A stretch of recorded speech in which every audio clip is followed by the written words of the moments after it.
ला classes के इस YouTube channel पर आपका हार्दिक स्वागत है। आज हम भारतीय संवैधानिक विधि में राष्ट्रपति की आपातकालीन शक्तियां पढ़ रहे थे और आपातकालीन शक्तियों में अभी तक हमने आर्टिकल 352 युद्ध बाह्य आक्रमण या सशस्त्र विद्रोह से उत्पन्न आपात को देखा। आज हम उसी को कंटिन्यू करते हुए आगे आर्टिकल 356 किसी राज्य में संवैधानिक तंत्र के विफल होने से उत्पन्न आपात क्या होता है, उसके परिणाम क्या होते हैं, उनको लेकर के चर्चा करेंगे।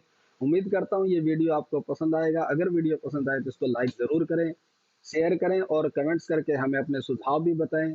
अगर आपने चैनल को सब्सक्राइब नहीं किया तो चैनल को सब्सक्राइब भी जरूर करें। चलिए करते हैं शुरुआत। आर्टिकल 356 किसी राज्य में संवैधानिक तंत्र के विफल होने से उत्पन्न आपात, जिसे हम राष्ट्रपति शासन के नाम से भी जानते हैं कि राष्ट्रपति शासन लग गया। इसका मतलब उस राज्य में संवैधानिक तंत्र विफल हो चुका है। अब संविधान के अनुसार वहां काम नहीं किया जा रहा है। जो चुनी हुई सरकार है वो विफल हो चुकी है। शासन व्यवस्था कॉन्स्टिट्यूशन के अकॉर्डिंग नहीं चल रहा है। वहां कोई सार संभाल करने वाला नहीं है। सिस्टम सारा खराब हो चुका है। तो ऐसा राष्ट्रपति को पता लगता है। कैसे लगता है कि किसी राज्य में राज्यपाल से प्रतिवेदन मिलने पर या तो राष्ट्रपति को किसी राज्य का राज्यपाल ये लेटर लिख के बताता है, ये रिपोर्ट करता है कि हमारे इस राज्य में अब संवैधानिक तंत्र विफल हो चुका है, यानी सरकार के पास बहुमत नहीं है, सरकार सही ढंग से काम नहीं कर रही है। या अन्यथा समाधान होने पर, या राज्यपाल ने तो रिपोर्ट नहीं की लेकिन अन्य किसी सोर्सेज से पता लग गया राष्ट्रपति को कि उस राज्य का संवैधानिक तंत्र के अनुसार काम नहीं हो रहा है। अगर ऐसा राष्ट्रपति को पता लगता है तो ऐसा राष्ट्रपति को समाधान हो जाए कि ऐसी स्थिति पैदा हो गई है जिसमें कि उस राज्य का शासन संविधान के उपबंधों के अनुसार नहीं चलाया जा सकता, तो राष्ट्रपति क्या करेगा? फिर उद्घोषणा करेगा। क्या करेगा? राष्ट्रपति उद्घोषणा करेगा।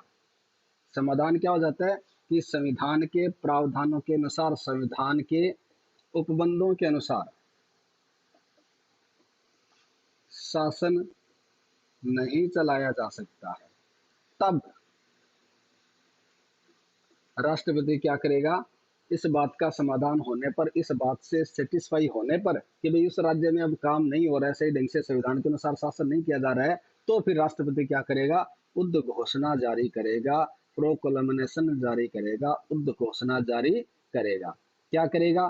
किस बात की उद्घोषणा जारी करेगा? इसी बात की करेगा कि इस राज्य में संवैधानिक तंत्र सिस्टम फेल हो चुका है, इसलिए यहाँ पर क्या किया जाता है? राष्ट्रपति शासन लागू किया जाता है। तो राष्ट्रपति क्या उद्घोषणा करेगा?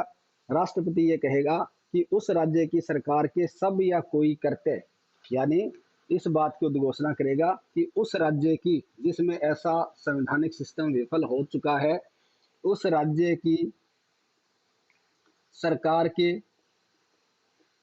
सब कर्तव्य, सब कार्य या उनमें से किसी कार्य, किन्हीं कार्यों को, सब कार्य या किन्हीं कार्यों को किसी निकाय, सब कार्य या किन्हीं कार्यों को राज्यपाल या राज्य के किसी निकाय या प्राधिकारी में निहित या उसके द्वारा प्रयोग में सब या कोई शक्ति अपने हाथ में ले सकेगा।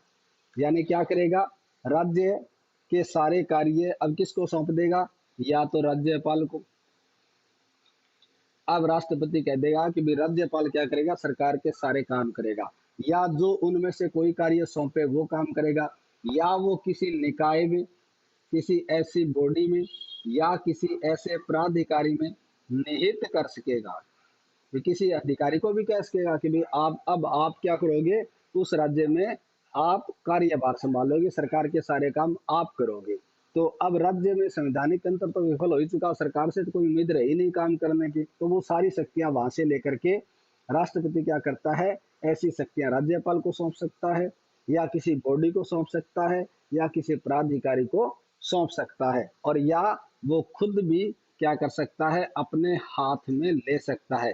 यानी वो कह सकता है कि अब उस राज्य का काम मैं देखूंगा, मैं वहां पर काम करूंगा, मैं चलाऊंगा वहां का सिस्टम सारा। तो अब क्या कर देगा? ऐसी उद्घोषणा जारी करेगा। दूसरा और क्या घोषित करेगा? घोषित कर सकेगा कि राज्य के विधानमंडल की शक्तियां संसद के प्राधिकार के द्वारा या अधीन प्रयोग में ली जाएगी। यानी उस राज्य की जो विधानमंडल था, उस विधानमंडल की जितनी भी शक्तियां थी, क्योंकि राज्य में तो विधानमंडल होता है और विधानमंडल ही कानून बनाता है, तो अब उद्घोषणा जारी कर दी, तो अब क्या कर देंगे, उस विधानमंडल की शक्तियां किसको सौंप देंगे, अब विधानमंडल की शक्तियां किसके पास चली जाएगी, संसद के अधीन प्रयोग में ले जाएगी, यानी पार्लियामेंट उसका यूज करेगा ऐसे पावर्स का। जो कानून राज्य का विधानमंडल पारित करता था, अब वो कौन बनाएगा, संसद कानून बनाएगी। तो ऐसे विधानमंडल की शक्तियां संसद के प्राधिकार के द्वारा या अधीन प्रयोग में होगी, या तो संसद के प्राधिकार में होगी या संसद के अधीन ऐसी शक्तियों को कर दिया जाएगा।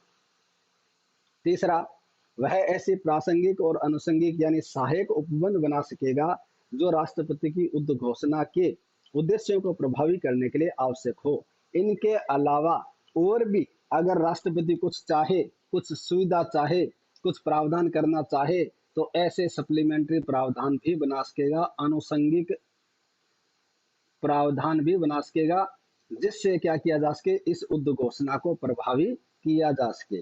तो उद्घोषणा को परिवर्तित करवाने के लिए अगर और कोई भी कानून की जरूरत पड़े तो वैसा भी क्या कर सकता है, राष्ट्रपति कर सकता है। ठीक है।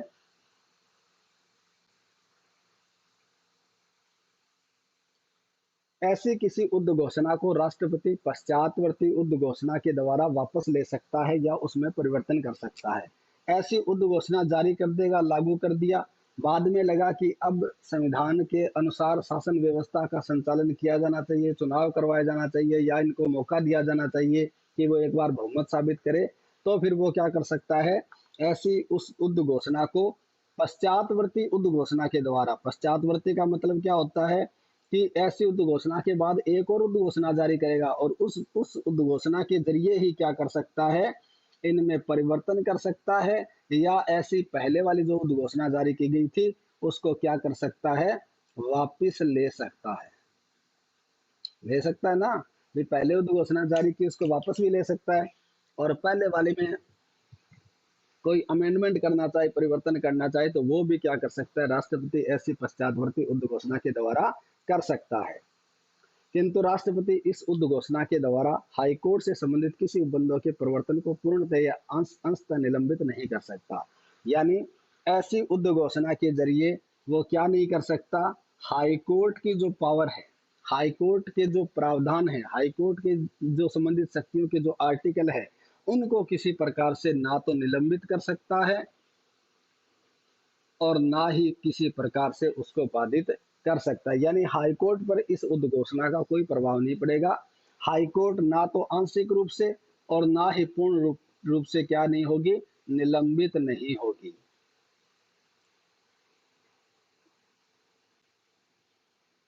कोई असर नहीं पड़ेगा। हाईकोर्ट जैसे पहले काम कर रही थी वैसे ही इस राष्ट्रपति शासन के दौरान भी वो अपने काम करती रहेगी। इस राष्ट्रपति शासन का उस पर कोई प्रभाव नहीं पड़ेगा। आर्टिकल 356 में प्रयुक्त जो पदावली है उसका मतलब है राज्यपाल से प्रतिवेदन मिलने पर। इसमें ये शब्द यूज किया गया, राज्यपाल से प्रतिवेदन मिलने पर। तो यानी राज्यपाल रिपोर्ट करेगा ना, राज्यपाल बताएगा अपने यहाँ क्या स्थिति है। तो इसका अर्थ क्या है, इसका अर्थ ये है कि राज्यपाल से प्रतिवेदन मिलने पर या अन्यथा, या अन्यथा दो वर्ड है, या तो राज्यपाल रिपोर्ट कर दे या अन्यथा। भाई आपके बारे में, मान लो आप स्कूल में पढ़ते हो, कॉलेज में पढ़ते हो, और आपके बारे में कॉलेज से रिपोर्ट आती है आपके पिताजी के पास कि भाई आपका बच्चा ऐसा है, बढ़िया है, नहीं है, पढ़ाई नहीं करता है, या जो भी जिस भी तरीके की, या तो आपका प्रिंसिपल रिपोर्ट करता है, या आपके पिताजी को किसी भी अन्य तरीके से पता लग गया कि बच्चा आजकल ठीक नहीं चल रहा है। तो यानी अन्य तरीका क्या है, ये अन्य तरीका कुछ भी हो सकता है, राष्ट्रपति डायरेक्ट अपने किसी भी माध्यम से पता कर सकता है। अब राष्ट्रपति है कहीं और, कहीं तो है नहीं, दिल्ली बैठा है, अखबार में न्यूज आ रही है रोजाना, तो वो अखबार से भी उसे पता लग सकता है। राज्य में उनके जो लोग हैं उनके द्वारा भी पता लग सकता है। किसी भी, वो अगर घूमने आता है यहाँ पर, फिर पता लग सकता है भी यहाँ के हालात तो खराब है। तो अन्यथा शब्द है वो अपने आप में विस्तृत है, यानी कोई भी सोर्सेज इसमें हो सकता है। राज्यपाल से प्रतिवेदन का मतलब राज्यपाल इसको रिपोर्ट करता है राष्ट्रपति को। तो इसका प्रतिवेदन का, राज्यपाल से प्रतिवेदन या अन्यथा का अन्यथा से स्पष्ट है कि राष्ट्रपति राज्य के राज्यपाल से कोई रिपोर्ट न मिलने पर भी कार्रवाई कर सकता है। यानी जरूरी नहीं कि राज्यपाल से रिपोर्ट मिलेगी तो ही कार्रवाई करेगा। अगर उसका अन्यथा भी समाधान हो जाता है कि उस राज्य में संवैधानिक तंत्र विफल हो चुका है, तब भी वो क्या कर सकता है, कार्रवाई कर सकता है। तो जरूरी नहीं कि राज्यपाल रिपोर्ट करेगा तो ही राष्ट्रपति शासन लगेगा, ऐसा कुछ नहीं है। उसका समाधान और किसी तरीके से भी हो जाता है, तब भी वो क्या कर सकता है, उस राज्य में राष्ट्रपति शासन लागू कर सकता है। इसके लिए केवल इतना ही पर्याप्त है कि राष्ट्रपति को इस बात का समाधान हो जाए। ये जो समाधान शब्द आया है, इसका मतलब क्या है, राष्ट्रपति इस बात से सेटिस्फाई हो जाना चाहिए कि वहां राष्ट्रपति शासन लागू किया जाना चाहिए। समाधान संतुष्ट होना चाहिए, जो भी उसको आधार मिले उन आधारों से। केवल इतना ही पर्याप्त है कि राष्ट्रपति को इस बात का समाधान हो जाए कि किसी राज्य में संवैधानिक तंत्र विफल हो गया। बस इसका इतना सर्टिफिकेशन होना चाहिए कि उस राज्य में संवैधानिक तंत्र वो विफल हो चुका है। ऐसा संभव है कि राज्यपाल राज्य के मुख्यमंत्री से मिल जाए। भाई ये भी तो हो सकता है ना, भाई राज्यपाल रिपोर्ट नहीं कर रहा और संवैधानिक तंत्र विफल हो चुका है, इसका मतलब राज्यपाल मुख्यमंत्री से मिल चुका है, दोनों की मिली भगत हो गई है। अब रिपोर्ट तो राज्यपाल को करनी थी, लेकिन राज्यपाल तो कर नहीं रहा। हो सकता है कि राज्यपाल किसी राज्य के मुख्यमंत्री से मिल जाए और वो ऐसी संवैधानिक तंत्र की विफलता की रिपोर्ट ना करे। लेकिन राष्ट्रपति को अगर और किसी तरीके से पता लग गया कि वहां का सिस्टम गड़बड़ हो चुका है, संवैधानिक तंत्र के अनुसार काम नहीं हो रहा है, तब भी वो क्या कर सकता है, ऐसी उद्घोषणा जारी कर सकता है। ऐसी स्थिति में केंद्र को अपने कर्तव्य का पालन करना होगा और स्वयं कार्य करना होगा। भी राष्ट्रपति को मुख्यमंत्री उसने राज्यपाल ने सूचना दी नहीं, पर इसका मतलब ये नहीं कि अब काम नहीं करेगा। अब राष्ट्रपति क्या करेगा, अपने कार्य स्वयं करेगा। आर्टिकल 356 में प्रयुक्त राज्य का शासन संविधान के उपबंधों के अनुसार नहीं चलाया जा सकता। पदावली बहुत व्यापक अर्थ रखती है। यानी किसी राज्य में संवैधानिक तंत्र, किसी राज्य में संविधान के उपबंधों के अनुसार शासन नहीं चलाया जा सकता।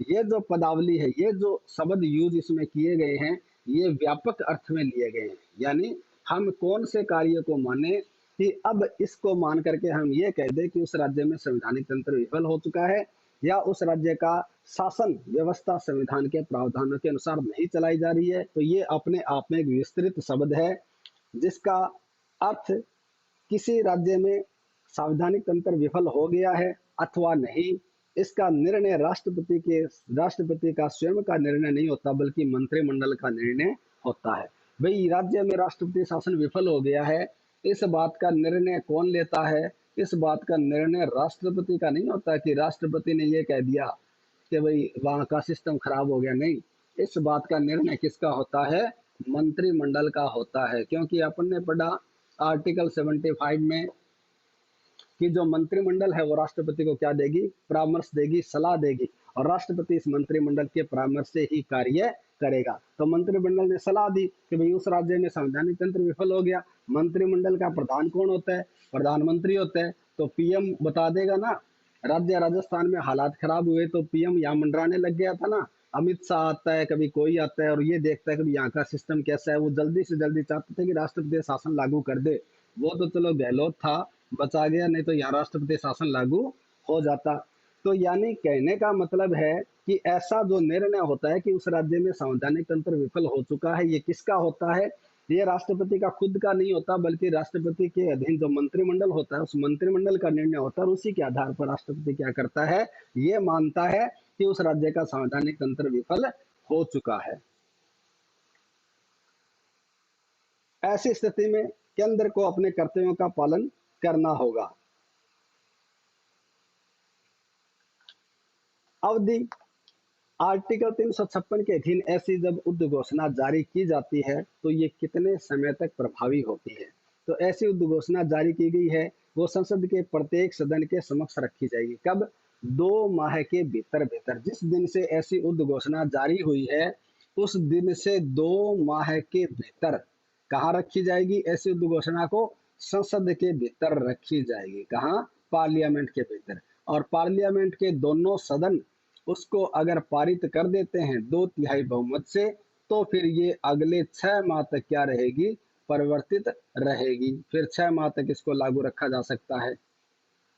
बाद में हालात ठीक हो जाए तो इसको वापस भी लिया जा सकता है। लेकिन जहां हमने आर्टिकल 352 में देखा कि अगर उद्घोषणा जारी की है तो वहां 1 मंथ टाइम था, वहां 1 माह के भीतर भीतर पार्लियामेंट से इसको पारित करवाना जरूरी था।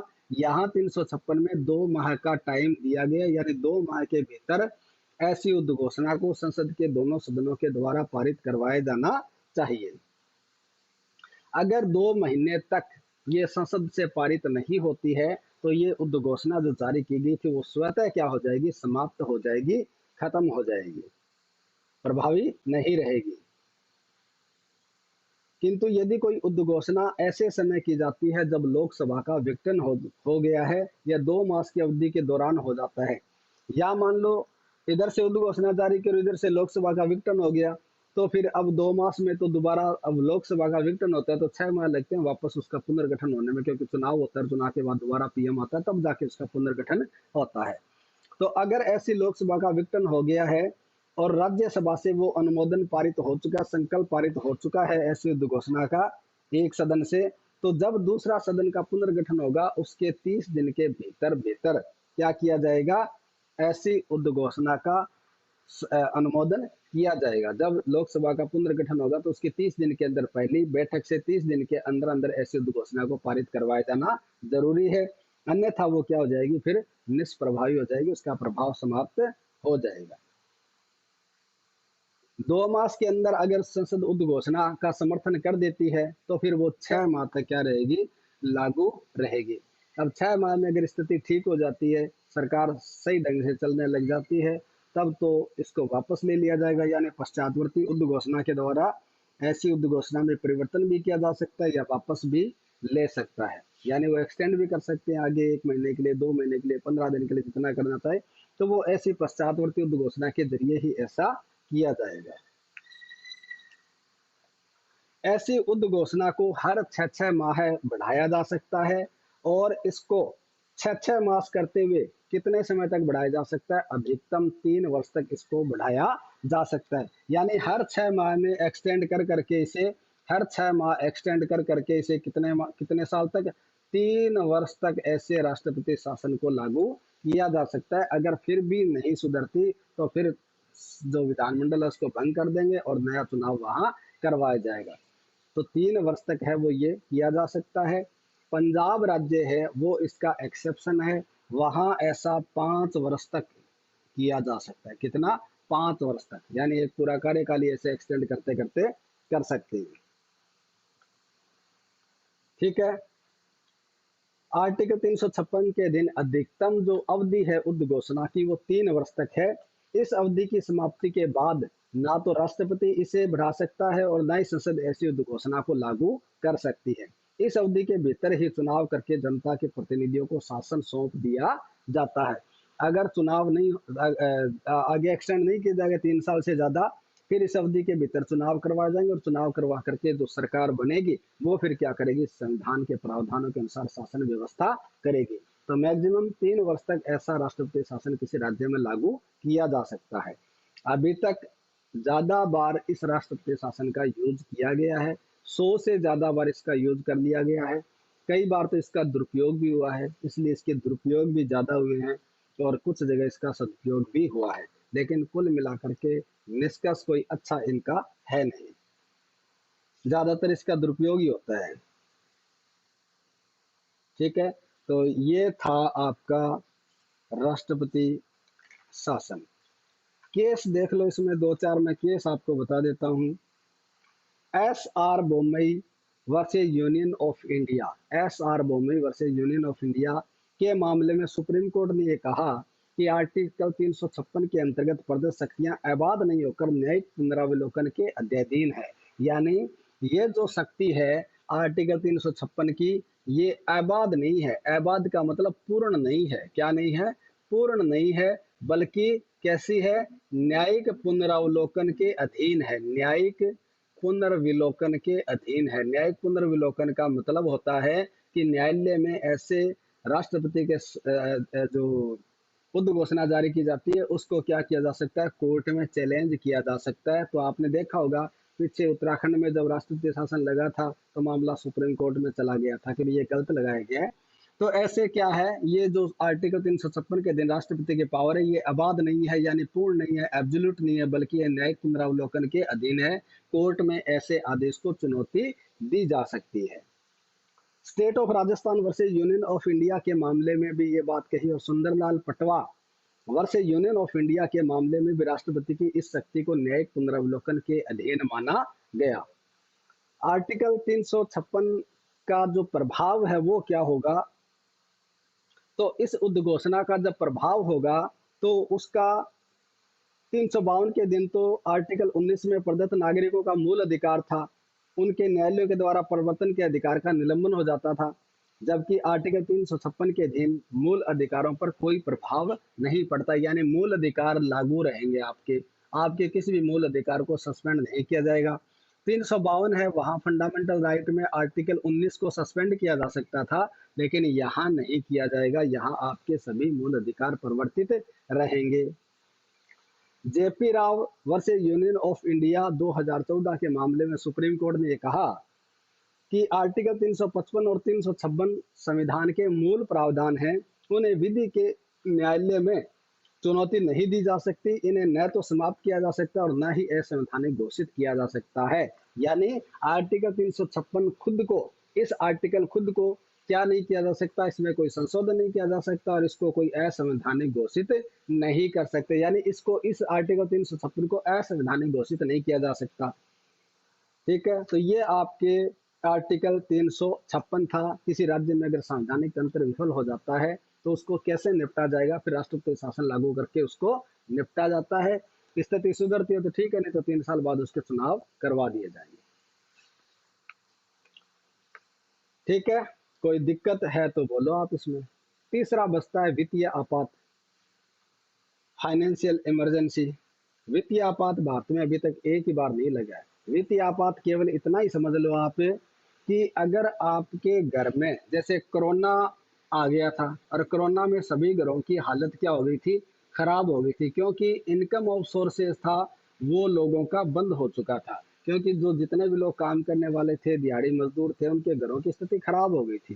क्यों? क्योंकि बाहर तो जा नहीं पाते, काम कोई कर नहीं पाते, घर में इनकम रहा नहीं, आय के स्रोत सब बंद हो गए, तो फिर उस घर में क्या आ जाता है, एक तरह से वित्तीय संकट आ गया, फिर उस घर की हालत खराब हो गई। वित्तीय संकट खड़ा हो गया कि नहीं हो गया उनके सामने। ठीक ऐसी ही स्थिति कहाँ होती है, देश में होती है, और आर्टिकल 360 में ऐसी स्थिति से निपटने के लिए प्रावधान किया गया है कि जब देश में वित्तीय संकट आ जाए, जब देश के लोगों को, नौकरी वालों को सैलरी देने के लिए पैसे नहीं है, देश के संसाधन को चलाने के लिए पैसे नहीं है, देश में जो हालात है वो खराब हो चुके हैं, वित्तीय संकट आ गया है, तो ऐसी स्थिति में उससे निपटने के लिए वित्तीय आपात लगाया जाता है। जो फाइनेंशियल इमरजेंसी है वो लगाई जाती है। जब घर में संकट आ गया, पैसा नहीं रहा, तो सबसे पहले हम क्या करेंगे, बताओ, आप बताओ, सबसे पहले क्या करेंगे? भी घर में पैसा नहीं है, संकट आ चुका है, तो हम क्या करेंगे? सबसे पहले काम क्या करेंगे हम, आप ये बता दो। जो काम घर में करते हैं वही काम यहाँ 360 के तहत किया जाएगा। यानी क्या करेंगे? सबसे पहले हम कटौतियां शुरू करेंगे। क्या करेंगे? घर में कटौतियां करनी शुरू कर देंगे कि भाई इस महीने हमारे घर में हर महीने 20,000 रुपये खर्चा होता था और हर महीने बच्चे को 5,000 रुपये पॉकेट मनी दी जाती थी।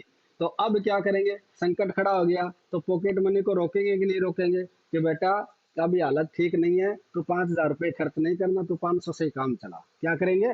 500 से ही काम चला, यानी 4,500 रुपये हमने यहाँ से बचा लिए। राशन महीने का 10,000 का आ रहा था, अब कह देंगे भैया राशन थोड़ा कम करो, नमकीन थोड़ी कम खा लो, मैगी थोड़ी कम खा लो, ये कम कर दो, वो कम कर दो, घी कम कर दो, अब राशन लाएंगे अपन केवल 5,000 का ही। यानी क्या कर दिया? 5,000 यहाँ से बचा लिए। हम धीरे धीरे क्या करेंगे? कटौती करेंगे। बिजली का बिल ज्यादा आ रहा है, इसको कम कर देंगे, एसी चल रही थी बंद कर देंगे, कूलर से काम चला लेंगे, पंखे से चला लेंगे। यानी हर जगह से हम क्या करेंगे? पैसा बचाने की कोशिश करेंगे ताकि घर को मेंटेन किया जा सके, घर को चलाया जा सके। भाई इतना तो जरूरी जरूरी जो चीजें वो तो हो, कम से कम घर के सदस्यों को खाना तो मिले, ऐसी तो व्यवस्था करेंगे। तो ऐसी व्यवस्था करने के लिए हम क्या करेंगे? कटौतियां करेंगे, और कटौतियां करके उनको भरपाई करेंगे और उस स्थिति में लाने का प्रयास करेंगे जैसे इस वित्तीय संकट से पहले की स्थिति थी, जब इधर उधर से सोर्सेज में कुछ बढ़ोतरी होगी, कुछ कटौतियां होगी, तो हमारे पास कुछ पैसा एक्स्ट्रा आएगा। जो एक्स्ट्रा आएगा उससे हम क्या करेंगे, उसको कई समय तक उसको रेगुलाइज करके हम सिस्टम को सुधारने का प्रयास करते हैं।